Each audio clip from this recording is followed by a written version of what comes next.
My name is David Copeland, he, him, his pronouns. I do not tell my age, but I'm a millennial. And I'm from Cincinnati, Ohio, and my occupation is a death doula. So we're in Treehouse, Cincinnati. This is a queer space underneath the Mount Auburn Presbyterian Church. I was catching the bus to nursing homes to see people that were no longer showing up to church. And I'm like, well, why are these people not here? They were like, oh, they're in nursing homes. So then I would find out what nursing home they were at. And then I would catch the bus just to say, hey, do you need anything? I bring a meal. And they're like, you caught the bus all the way over here just to see me? I'm like, yeah, we haven't seen you in a while. So it was just love that and my grandmother and them, they didn't drive.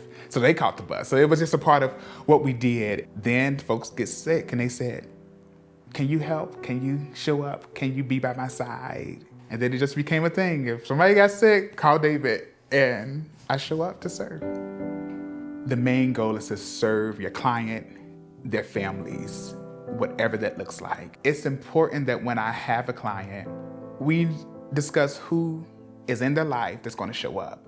Who do they know is good with paperwork? Who's good with being organized? Because you're gonna have to be organized with talking to the funeral home, talking to the doctors, saying what's next, writing the obituary. These people have to be detailed and don't get overwhelmed. And then who's the person that's actually gonna cause the drama?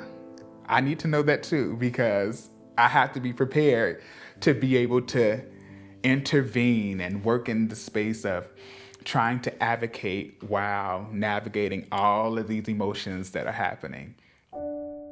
I tell folks, death doulas serve in the in-between. We are in between joy, sorrow, happiness, sadness.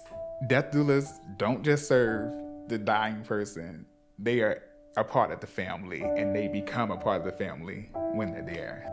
With queer folks and aging elders that are looking for community, you get a death doula, because when I have a client that don't have family, we make family. We have the ability to plan and ask the tough questions, even if it hurts. So when I'm talking to queer folks, I need to know, do you have relationship with your mama and your daddy? Because if you do not, we also have to have another conversation of, if they show up, what do we do? So those are the conversations that I think gives queer folks the liberty and freedom to enjoy life, knowing that whenever it happens, they had control over death. That's legacy. That is how we remember our stories, because our stories are not always beautiful. They're not always pretty. Sometimes they're violent, but we tell them and we retell them, and we tell them to the next generation of what we've gone through and what it looks like to show up, and how we don't want to go back to that way of having to live inside of a fear.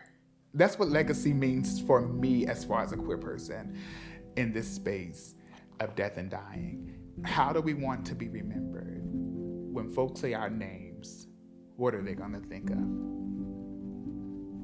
Yeah.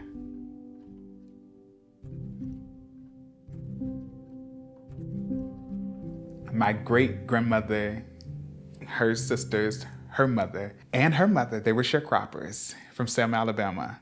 So family history, well, Celie Suttles had John Henry Suttles, who married Lelar Bowden Brown Suttles. She had Cornelia Suttles Smiley, that had Ernestine Suttles Candler, that had Barbara Suttles Copeland, that had me. And our work has always been in community and in service.